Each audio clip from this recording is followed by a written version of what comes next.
Salí de casa y ahora me dispongo a encontrar un lugar donde inspirarme y comenzar a escribir el poema del día de hoy.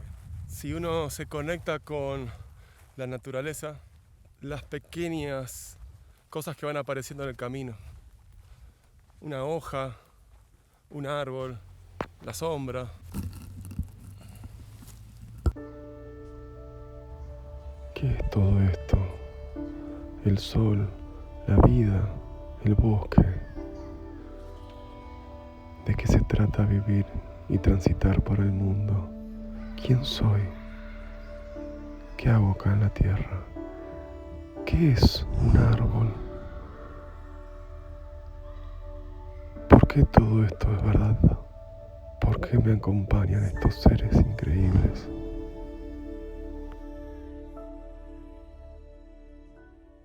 Bienvenidos al Laboratorio del Poeta y quería compartir con vos el proceso creativo acerca de escribir un poema. ¿Cómo pensar el proceso creativo como un árbol que se expande, que tiene sus propios procesos, sus propios ciclos y sus propios materiales que produce? Entonces, caminando hasta acá encontré este lugar y me puse a pensar acerca de si acaso el proceso creativo no se trata de una temporalidad en la que uno va entrando lentamente, conociendo e interactuando con el entorno. No se trata solamente de la intención comunicativa, lo que yo quiero decir con mi texto, sino también aquello que alcanzo a oír a medida que voy transitando el proceso creativo. Todos esos elementos que yo no preví encontrar aparecen. La pregunta es, ¿los voy a dejar dentro de mi poema para que se expandan y desarrollen? ¿O los voy a eliminar? Y la respuesta clave es hacerse cargo de lo que acontece. Uno de los secretos para entender el proceso creativo consiste en separarlo en 4 fases. La número 1, experimentación. ¿Cómo es mi relación con el mundo? ¿Qué es aquello con lo que me topo en la vida cotidiana? ¿Con qué me relaciono? Las materias, la exterioridad, pero también al mismo tiempo la interioridad. Número 2, la incubación. Una vez que yo hice una experiencia en el mundo, de pronto empiezo a sentir, a valorar, a tener creencias, a configurarse un mundo interno a partir de esa experiencia que yo tuve.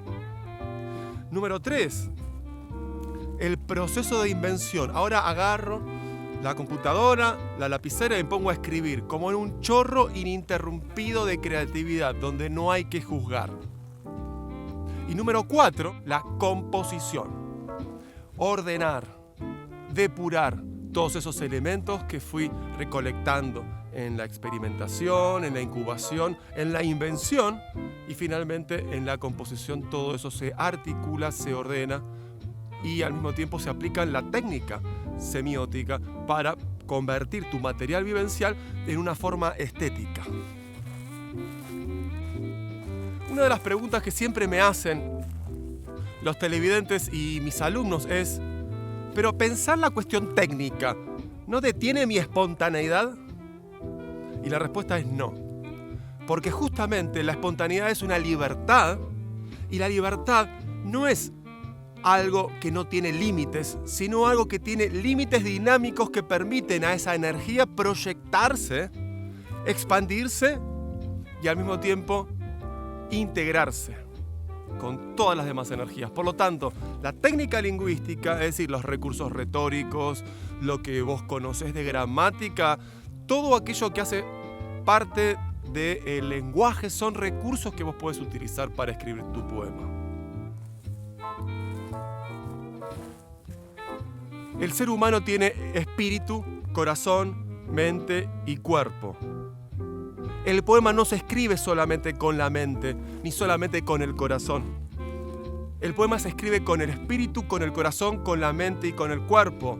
Estos 4 aspectos del ser humano forman parte de la escritura poética. ¿Qué sería un poema que surge solamente de la mente? Le faltará el calor del corazón, le faltará la vitalidad del cuerpo y al mismo tiempo le faltará la iluminación del espíritu.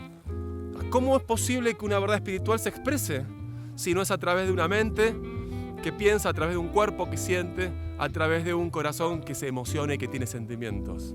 ¿Y cómo es posible tener sentimientos sin poder usar las palabras para vehiculizar esos sentimientos y construir imágenes con palabras que me hagan a mí como lector que leo un poema sentir eso que ha sentido el poeta? Pero todos estos elementos tienen que estar conjugados de manera íntegra. No es posible privilegiar uno por sobre otro. Ahora bien, si uno tuviera que elegir, y esto depende de las estéticas y del modo de escribir de cada uno, pero ¿qué sería una obra de arte sino la expresión del alma? ¿Acaso no es el poema el espejo del alma? Lo que yo siento, lo que yo vivo, ¿no va a quedar reflejado, lo sepa o no, en el poema?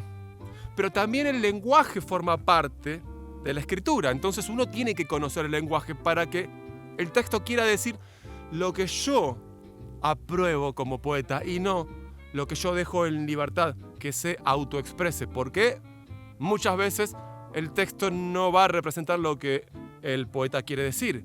Y eso no debe ocurrir, porque si no habría una desalineación entre la obra y el autor. Un asunto muy importante para desarrollar una idea tiene que ver con lo que acabo de ver en mi recorrido hasta este punto de la Patagonia. Y lo que he visto fueron árboles que crecen. Pero para crecer es necesario tener raíces. Y si esas raíces no están arraigadas a la tierra, el árbol se tumba frente a la inclemencia del tiempo, frente a un viento fuerte. Pero lo mismo la expresión, la intuición. Es muy importante que tenga raíces fuertes en el lenguaje, que tenga raíces fuertes en el corazón de quien habla. Entonces, la pregunta interesante es, ¿de dónde viene esa fuerza expresiva que está dentro tuyo que quiere salir? ¿Cuál es el grado de conexión que tenés con tu propio cuerpo, con tu propia alma, con tu propio corazón? ¿Estás lo suficientemente libre, emocional, mental, física y espiritualmente para poder decir eso profundo, eso auténtico que está vibrando adentro tuyo? El poema es el resultado de la desobstrucción de esas creencias limitantes. El poema es un acto de belleza lingüística, es un acto de autenticidad. Por más que uno imagine cosas que quizá no existen, lo cual le da mucho más poder a la poesía, eso no quiere decir que no sea auténtico el lugar de donde surgen. Si yo digo, por ejemplo, la luz de la luna es muy intensa en el bosque, pero si ahora yo lo convierto en un poema y digo, la luz de la luna atraviesa el tronco de los pinos, algo cambió. Hay algo que es imposible, la luz de la luna no atraviesa el tronco de los pinos, pero al mismo tiempo se entiende cuál es el sentido profundo. Esa gran intensidad lumínica de la luz de la luna que tiene la facultad de atravesar troncos. Entonces estoy connotando que es una luz muy fuerte, pero lo hago de una manera imposible. Es decir, estoy incumpliendo las reglas de mi conocimiento de mundo compartido y previo, de modo tal que me genera un extrañamiento, porque si eso es imposible, pero tiene de alguna manera sentido, es a eso a lo que le llamamos el sentido poético. Poder transmitir una verdad a través de una paradoja que por un lado genere imágenes afectivas y al mismo tiempo, por otro lado, se entienda cuál es el mensaje de base. He encontrado esta rama para ustedes. Fíjense qué belleza. Miren el diseño. Estos son pequeños compartimentos. Uno podría decir que aquí hay textura, pero también simetría. Es algo como si al tocarse uno se pinchara el dedo, pero al mismo tiempo está seco y se rompe. Un poema seco se rompe. Un poema seco es un poema sin vida. Un poema sin vida es un poema sin autenticidad, sin compromiso con el corazón. El corazón es húmedo, pero esta rama se seca y se rompe. cómo mantener el corazón húmero, cómo mantener la voz poética viva, conectándose todos los días con uno mismo. Y poder, desde ese lugar, dirigirse a la humanidad y escribir el poema.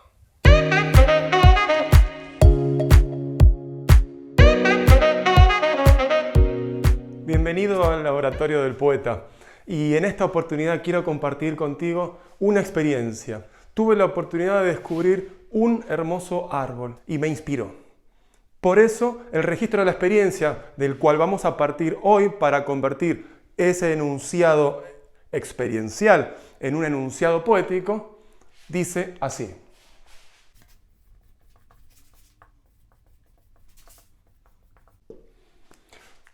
Un árbol grande y alto. Por supuesto que uno no podría encontrar demasiada belleza en una oración como esta, pero lo interesante es que constituye el material expresivo, potencial, en el contenido de la experiencia que yo obtuve en el campo. En principio tenemos la palabra árbol, la palabra grande y la palabra alto. La búsqueda poética consiste en poder transmitir una verdad, pero de una manera paradojal, de una manera no esperable. Pero la clave para la transformación la podemos encontrar en los mismos elementos que nosotros registramos en la experiencia. Digo que el árbol es grande y digo que el árbol es alto.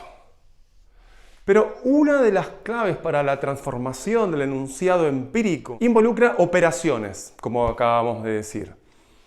Una de las operaciones más importantes en poesía consiste en convertir los contenidos abstractos en contenidos concretos. Y sobre todo, si encontrás una imagen que tenga un sustento experiencial, es decir, una imagen que vos puedas reconocer en la vida cotidiana, que contenga esas propiedades que vos querés predicarle a la cosa de las que estás hablando, mejor todavía. Por ejemplo, aquí nosotros tenemos la palabra grande y la palabra alto. Y empezamos a elaborar, reflexionar. El árbol está en la tierra, el árbol asciende al cielo, el árbol es grande y alto, el árbol se llena de pájaros. Y empezamos a hacer una suerte de exploración, catarsis figurativa, conceptual, de modo tal de poder encontrar algunos elementos que no estén tan cerca al concepto del que yo quiero hablar, decir que el árbol es grande y alto, pero que de alguna manera u otra contengan esa información. El árbol está en la tierra, al mismo tiempo la tierra se opone al cielo. Cuando yo digo un árbol grande y alto, de alguna manera u otra también siempre estoy viendo, por registro experiencial, la copa del árbol con el fondo de cielo, ya sea de día, que es celeste o gris, o de noche, azul o negro, con el fondo de las estrellas. Entonces, podemos obtener la palabra cielo como un elemento interesante que contiene las propiedades de grande y alto, porque el cielo es grande. Pero también el cielo está en lo alto. Entonces la palabra cielo va a ser una categoría expresiva muy útil porque está en posesión de las dos predicaciones que yo quiero atribuir al referente árbol. Mi mensaje comunicativo es decir, un árbol es grande y alto, pero lo quiero decir de una manera poética. Por lo tanto, para que sea poético el enunciado, tiene que tener tres propiedades. Número uno, tiene que tener una imagen afectiva. Número dos, tiene que tener una paradoja fundacional. Y número tres, tiene que tener una coherencia profunda. La imagen afectiva consiste básicamente en poder proponer al lector una imagen por medio de una palabra concreta, árbol, cielo, y provocarle emociones. Grande y alto no son palabras concretas, son palabras abstractas, son adjetivos.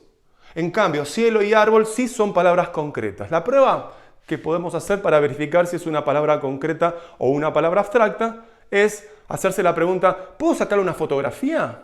Pero al mismo tiempo tienen que provocarme cierta emoción, porque de nada sirve introducir imágenes que no te conmuevan. Le faltará poder expresivo a tu poema. Entonces, la primera condición para escribir un poema es que tenga imágenes afectivas. La segunda es que haya una paradoja fundacional. Paradoja significa contrario a la opinión en griego. Y fundacional involucra que atraviese todo el poema y no meramente que sea un verso aislado. Porque de esta forma vos estarías creando una grieta de experiencia en el lector por medio de proponer un mundo textual que no es demasiado verificable respecto del mundo real que conocemos en la vida cotidiana. Y esa experiencia genera extrañamiento, esa experiencia genera desfamiliarización y por lo tanto aumenta el interés del lector. Entonces tenemos el mensaje mental, la base mental, lo que yo quiero comunicar es un árbol grande y alto, pero lo quiero hacer de una manera poética. Yo voy a eliminar grande y alto de mi texto porque al seleccionar cielo los tengo contenido dentro de la palabra cielo. ¿Por qué? Porque el cielo es grande y el cielo es alto. Entonces yo no necesito escribir grande y alto, sino simplemente escribir cielo. Entonces escribimos un árbol, en principio, podríamos decir, es cielo. Es decir, un árbol es grande y alto. Pero no estoy escribiendo grande y alto, estoy escribiendo cielo. En la superficie del texto está la oración un árbol es cielo. Pero en la profundidad de la mente del lector, cuando lee en el texto un árbol es cielo, va a pensar un árbol es grande, alto, azul, etc. Porque son todas las propiedades de cielo. El lector lee cielo, pero piensa en grande y piensa en alto por conocimiento del mundo y por el léxico que el lector mismo tiene en su mente. Sin embargo, no es demasiado interesante desde el punto de vista poético, ¿verdad? ¿Qué pasa si hacemos que cielo realice un evento narrativo en interacción con árbol o viceversa? La idea es que un poema no es solamente la enunciación de una idea abstracta, ni de una emoción, ni catarsis sentimental, ni decir cosas extrañas, sino decir cosas sinceras, pero de una manera paradojal para activar las emociones. Entonces, en vez de decir un árbol es grande y alto, mejoro mi texto y digo un árbol es cielo. Sin embargo, tenemos que ir un último paso más en la transformación de esta oración. Un árbol es cielo no tiene interés narrativo porque el verbo no es más que una cópula. Es decir, es una partícula que enlaza dos representaciones. La representación árbol y la representación cielo.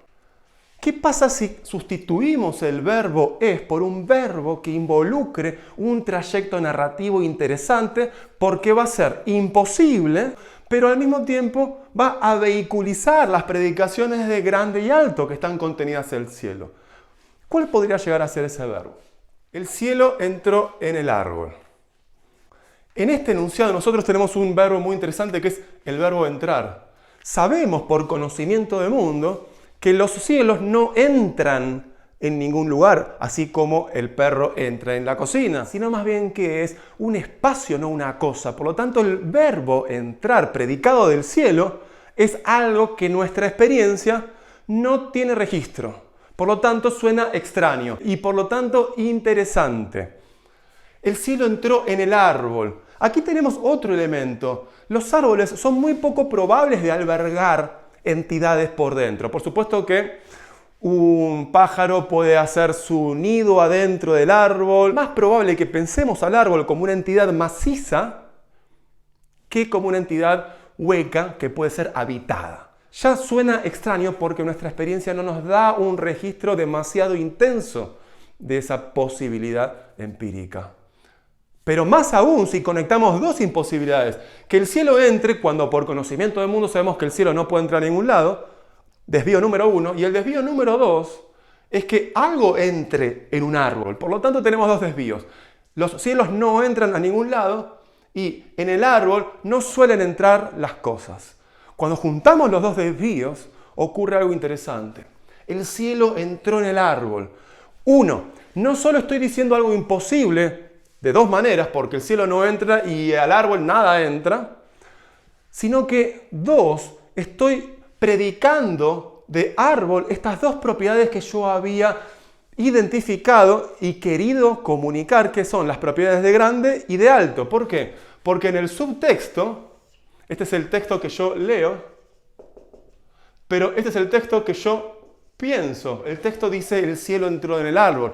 Pero cuando yo leo cielo, estoy pensando en todas las propiedades del cielo. Azul, grande, alto, etc. Por supuesto que en este enunciado poético se va a filtrar otros valores denotativos de cielo que se asocian a cielo por campo léxico, como por ejemplo azul, que quizás no formaron parte de mi intención comunicativa cuando yo escribí solamente un árbol grande y alto. Sin embargo, no ofrece esto ningún problema. Al contrario, como es poco probable que los árboles sean de color azul, más interesante se vuelve la imagen porque es menos verificable por mi experiencia. Por lo tanto, cuando yo digo el cielo entró en el árbol, estoy reproduciendo implícitamente el contenido, el árbol es grande y alto, y azul también. La conclusión que podemos sacar de estas operaciones es que, por un lado, en la fase del proceso creativo que llamamos experiencia o experimentación, vos recibís estímulos. En la segunda fase, vos te emocionás y generás creencias a partir de esos estímulos. Estás en un estado de introspección como resultado de conectar con el mundo. Y tercero, escribís sin juzgar en un proceso de invención hasta que finalmente, en la fase número 4, empezás a componer.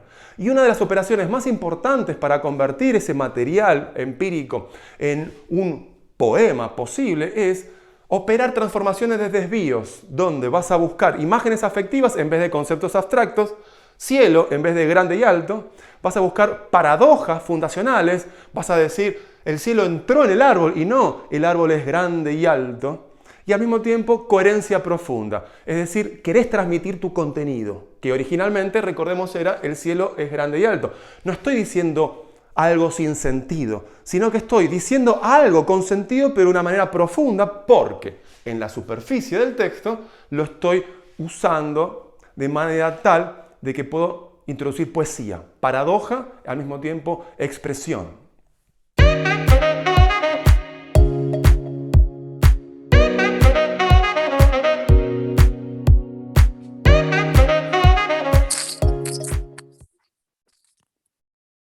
Hola, bienvenida al Laboratorio Poeta, a este episodio que llamamos El cielo crece en los árboles. Tengo la maravillosa oportunidad de compartir este momento de poesía con Carolina Bultagio, que ella muy generosamente ha compartido un poema aquí al programa. Nos gustaría saber, Caro, ya que estás siguiéndonos en el Laboratorio del Poeta, ¿cuáles fueron los motivos por los cuales te convertiste en poeta?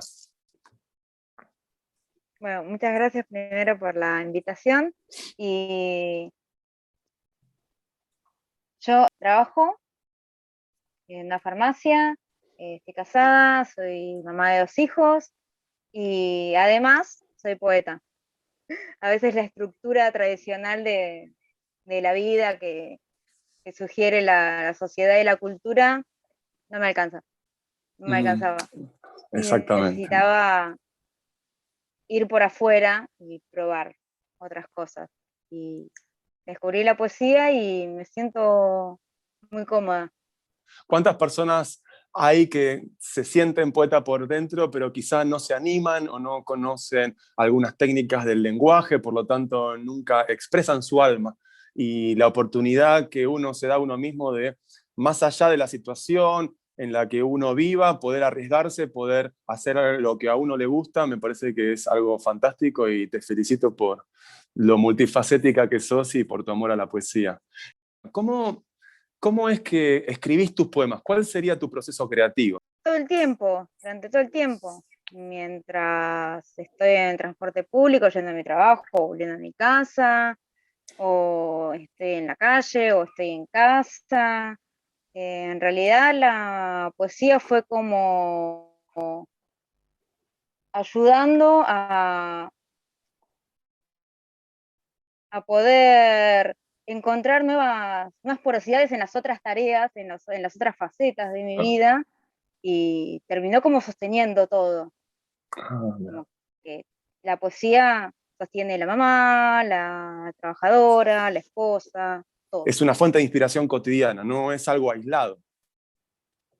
No, para nada, está todo integrado y de hecho esa plasticidad creativa me lleva a poder resolver situaciones de la vida cotidiana que antes de escribir poesía tal vez lo hacía de otro modo. ¿Qué te inspiró a vivir un árbol como si fuera un árbol que baila? ¿Cómo es que escribiste este poema? Contanos un poquito de eso. Estaba caminando por una calle de Buenos Aires Uh-huh. y me topé con un árbol que sus ramas estaban secas, pero a mitad del tronco tenía como un tutú de hojas y me llamó muchísimo la atención porque lo primero que pensé era que parecía una bailarina. Y Ah, detuve mi marcha, le saqué un par de fotos y me quedé recostada en la pared y empezando a escribir. uh-huh. Un Wow. rato y después lo terminé en otras sesiones creativas de otros días. Imagino que habrá sido un árbol bastante distinto después de que vos tuviste esa mirada poética sobre esa entidad.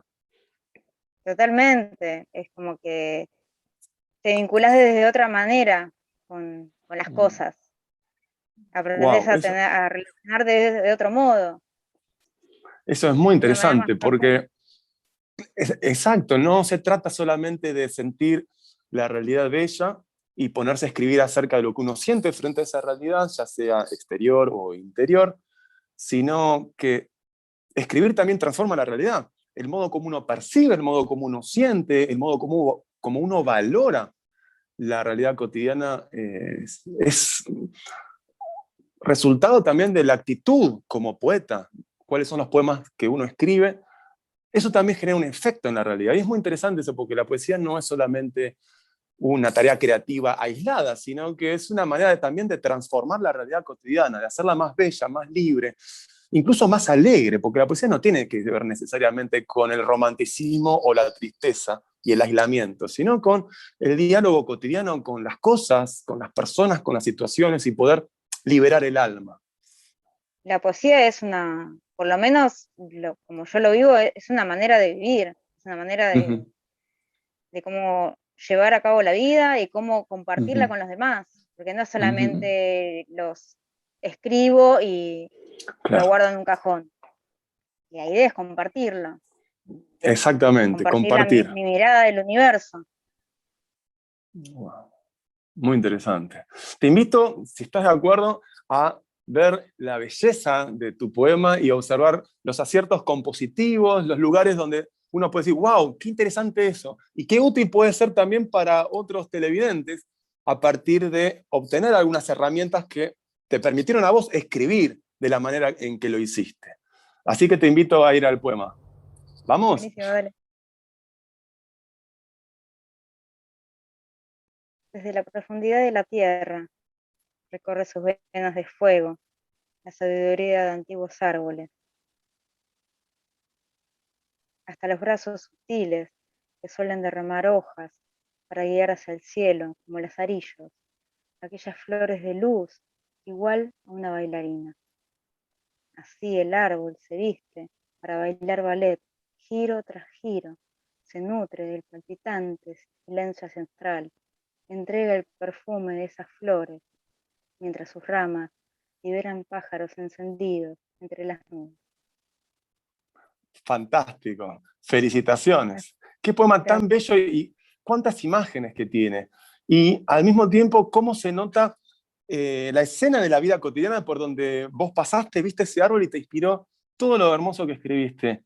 Vamos a observar algunos aciertos compositivos para extraer herramientas y ofrecer técnicas a nuestros queridos televidentes para poder ayudarlos a que escriban poemas cada vez con más alta calidad. Entonces, paso a leerlo. Desde la profundidad de la tierra recorre sus venas de fuego la sabiduría de antiguos árboles, hasta los brazos sutiles que suelen derramar hojas para guiar hacia el cielo, como lazarillos, a aquellas flores de luz, igual a una bailarina. ¡Wow! Aquí un gran acierto compositivo es la continuidad. Tenemos toda una única oración. Fíjense, comienza en el desde y termina en bailarina. Esto podría haber sido segmentado en diferentes oraciones, pero la poeta lo que hizo acá fue unir las distintas ideas y conectarlas sintácticamente de manera tal de crear un flujo expresivo que no va a ser interrumpido, y esto permite justamente mantener el clima emocional y fortalecer la construcción de las imágenes, porque al no haber interrupción, la atención no se distrae. Otro acierto compositivo maravilloso aquí es que aparece la imagen fundamental, que ya está anticipada en el título, que es la palabra bailarina. Recién al final aparece. Y esto es un acierto compositivo, porque si nosotros hacemos un acto de magia, pero primero le mostramos al público los hilos a partir del cual yo voy a mover, aparentemente de manera invisible, el pañuelo, si yo muestro primero los hilos y después pretendo hacer el truco de magia, nadie se va a sorprender. Aquí pasa algo semejante. Aquí tenemos justamente la presencia de la bailarina como el polo metafórico hacia donde yo voy a relacionar la entidad árbol. Desde la profundidad de la tierra recorre sus venas de fuego. Hay todo un movimiento de traslación que va llevando la imaginación del lector de un antes hacia un después. Caro, te pregunto, ¿cómo lograste, sobre todo esta primera estrofa, escribirla? Me llama mucho la atención cómo las ramas se parecían a los brazos de una bailarina extendiéndose al cielo, entonces era como que veía como un recorrido desde la raíz hacia las ramas. La continuidad perceptiva en un trazo de la mirada determinó en tu texto la continuidad de un mismo sintagma oracional compuesto, ¿no? Esta es una oración compleja porque tiene oraciones coordinadas, oraciones subordinadas, de tal forma de que el diseño sintáctico de esta estrofa es correlativo con la continuidad del modo como vos percibiste esa entidad. Y esto es muy interesante porque la realidad no está separada de la textualidad. Dime cómo sientes y cómo percibes la realidad y te diré cómo vas a escribir tus textos, si es que uno es lingüísticamente flexible y escribe según la forma en la que uno percibe. ¿Qué pasa en la segunda estrofa? Así el árbol se viste para bailar ballet. Giro tras giro se nutre del palpitante silencio ancestral, entrega el perfume de esas flores, mientras sus ramas liberan pájaros encendidos entre las nubes. Nuevamente aparece el mismo acierto compositivo de una estrofa igual una sola oración. Si ustedes se pueden fijar, aquí tenemos coma, coma, coma, coma, pero solo al final tenemos un punto. Por lo tanto, tenemos toda una única estrofa, la estrofa número 2, pero que está compuesta de una única oración. El efecto estético de construir una estrofa a partir de una única oración es nuevamente el de continuidad de sentido. Y el lector va a sentir interés porque no hay interrupción en el trayecto de lectura. De tal manera que el foco de la atención no tiene ninguna excusa para distraerse. Y esto aumenta la intensidad expresiva del texto. Así el árbol se viste. Ahí tenemos otro acierto compositivo. Se personifica al árbol. Los árboles no son entidades que se visten. El árbol vestido para bailar ballet. Otro acierto compositivo, otra metáfora. Los árboles no bailan, no se mueven. De tal manera que tenemos, los árboles no se visten en la realidad. En el poema sí.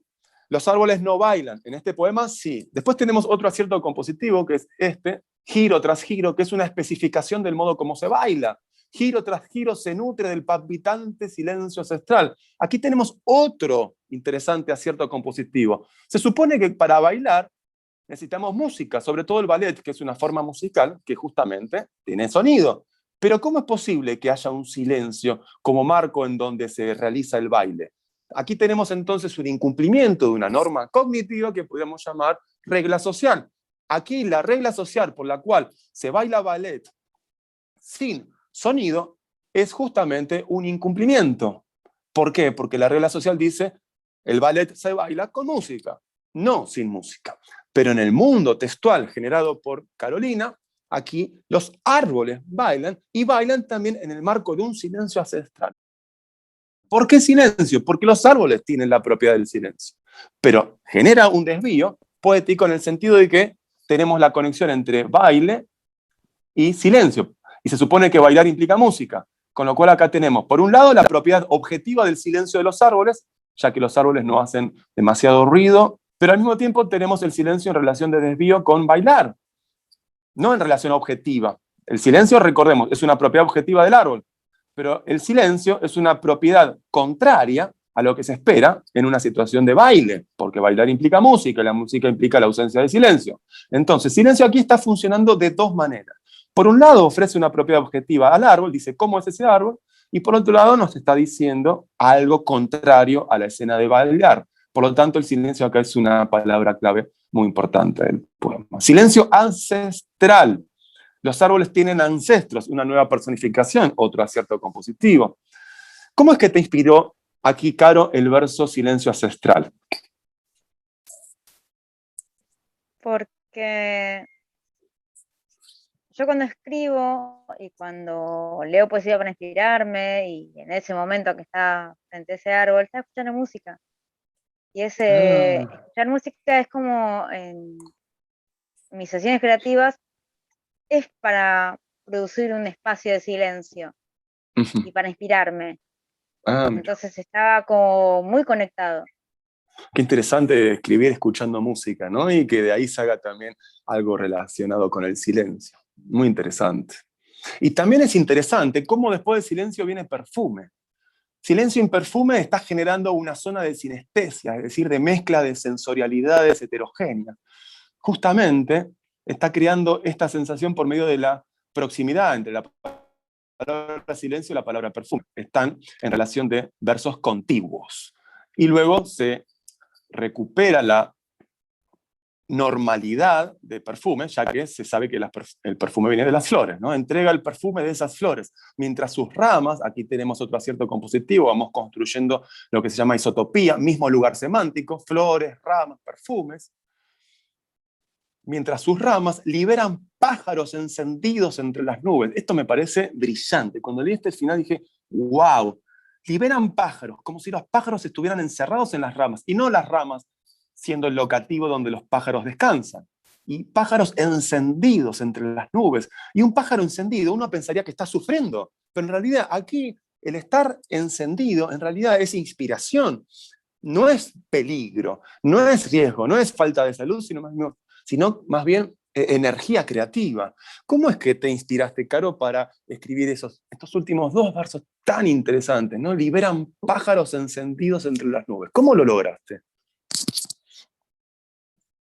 Porque quería mencionar al sol, quería mencionar al cielo, pero sin utilizar esas palabras justamente para no ser tan obvio. Ilumina al pájaro, utiliza al pájaro. Muy interesante, esa idea de no ser obvio. Y esto nos conecta con la idea de evitar el automatismo del lenguaje, evitar el modo como cotidianamente hablamos. De tal manera que el lenguaje poético es bastante distinto del lenguaje cotidiano. A diferencia del lenguaje cotidiano que utilizan los niños, ¿verdad? En donde el uso automatizado o utilitario del lenguaje no está tan presente en los niños como en el mundo de los adultos. Te invito entonces, Caro, a volver a leer este hermoso poema a la luz de las observaciones que fuimos conversando juntos, para después pasar a un momento de preguntas y respuestas. Desde la profundidad de la tierra recorre sus venas de fuego la sabiduría de antiguos árboles, hasta los brazos sutiles que suelen derramar hojas para guiar hacia el cielo, como lazarillos, aquellas flores de luz, igual a una bailarina. Así el árbol se viste para bailar ballet, giro tras giro, se nutre de palpitante silencio ancestral, entrega el perfume de esas flores, mientras sus ramas liberan pájaros encendidos entre las nubes. Y ahora abrimos un espacio de preguntas y respuestas. Si tenés alguna pregunta o algún comentario para realizar en el marco del proceso creativo, de la escritura de este poema. Sí, ¿cómo hacer como para cuando uno está frente a una experiencia y siente la emoción, y hay veces como que la emoción es como muy desbordante, es como cómo tratar de acotarla al lenguaje, a las palabras que a veces no alcanzan, cómo darle esa forma, algo abstracto en algo concreto, como es el lenguaje. Bien, eso es muy interesante.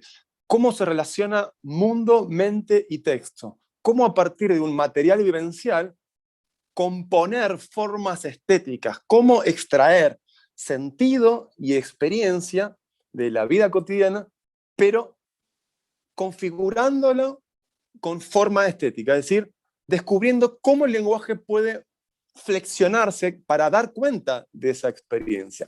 Es la conexión entre lo, podríamos decir, lo experiencial y lo intelectual, porque el lenguaje tiene que ver con el intelecto, pero al mismo tiempo tiene que ver con lo emocional, con lo corporal, pero por supuesto también con lo espiritual. Y uno podría decir lo siguiente: la poesía es infinita, el poema es finito. Lo mismo que el campo de conciencia en la vida cotidiana, uno podría sentirlo como infinito, pero aquello de lo que yo voy a recortar atencionalmente es finito. No puedo percibirlo todo. Aunque aquello a lo que apunta mi percepción sea infinito, yo no puedo totalizar en una percepción aquello que estoy percibiendo. Con lo cual, siempre va a haber una diferencia, un desfasaje. La realidad siempre va a tener más potencial expresivo del que yo puedo dar cuenta.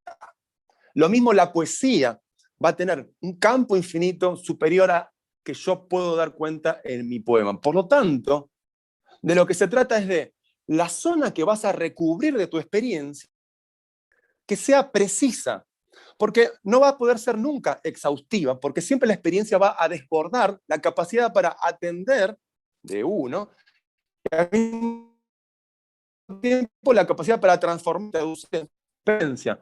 Pero el recorte que uno haga de esa experiencia, ese recorte tiene que ser preciso y recorrido de un concepto a otro concepto por todas las relaciones posibles, de tal forma de que uno cuida el jardín dentro de un horizonte infinito.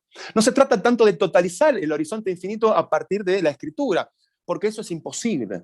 Pero lo que sí es posible es hacerse cargo del jardín que uno recortó en ese campo infinito y poder dedicarle todo tu amor, todo tu entendimiento, todo tu cuerpo, todas tus reflexiones y observaciones, y ver qué sentís en ese lugar. No hay que comparar entonces lo que yo puedo observar. Por ejemplo, veo una hermosa montaña. ¿Puedo acaparar todo el paisaje? Mi mirada no. Cuando yo miro hacia la izquierda, dejo de mirar a la derecha. Cuando miro a la derecha, dejo de mirar a la izquierda. La percepción siempre es finita. Pero como te decía recién hace un ratito, esto no quiere decir que lo que sí percibimos, hagámonos cargo y podamos describirlo de una manera muy precisa y muy, sobre todo, auténtica. La autenticidad es un factor fundamental, más allá de la cobertura exhaustiva de aquella experiencia de la que pretendo dar cuenta. Bueno, llegamos al final de este momento. Yo quiero agradecerte especialmente por haber compartido tu poema, por tu pregunta y por tu mensaje de vida, de que siendo mamá, siendo esposa, siendo trabajadora, se puede escribir poesía, y eso es al mismo tiempo una fuente de inspiración cotidiana para poder constantemente, día a día, liberarse, poder ser cada vez más feliz, más expresiva y hacer lo que uno ama. Así que te agradezco muchísimo por estar presente con nosotros en este momento y esperamos tu próximo poema en futuros episodios. Sí, seguramente. Muchas gracias por la invitación. Disfruté muchísimo. Hemos llegado al final de este programa. Estamos aquí reunidos en esta hermosa biblioteca y la propuesta ha sido poder escribir un poema a partir de la experiencia en la vida cotidiana. De modo tal que pasamos por la fase de la experimentación, la fase de la incubación, la fase de la invención y finalmente la fase de la composición. Y recuerda que tú eres el poema y el poema eres tú sintiendo algo.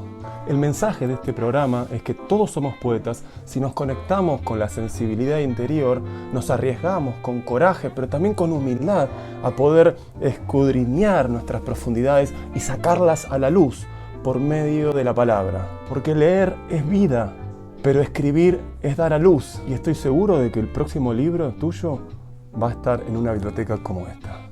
Ahora es tiempo de disfrutar de la lectura y al mismo tiempo compartir con la familia y con amigos esta maravillosa manera de expresarnos que es la poesía.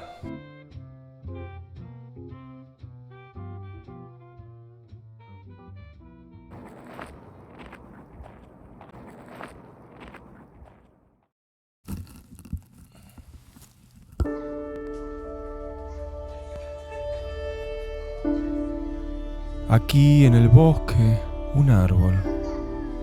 Y por cada árbol, a su vez, se extiende una profecía húmeda, un silencio verde, milenario, el espejo de tu alma latiendo desde el fondo.